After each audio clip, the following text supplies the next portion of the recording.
So, ganito kami talaga guys. Pag umaalis kami ay mayroon kami. Ayan, 600. Oh, diba? 400. Kwentahan na siya nagastos. Magkano ano? 600 to, change niya. Ito siya sukli ko sa 500. Oh, di 600. ba? Nakagala ka na, may sukli ka pa. 600.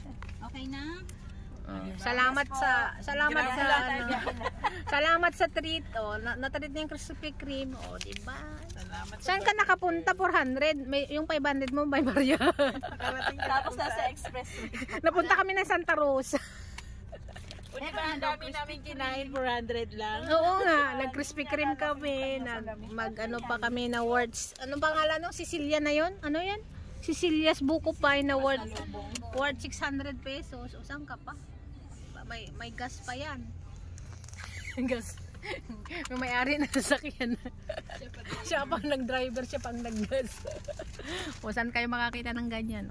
Only us. Only in the Philippines. Only sa amin lang.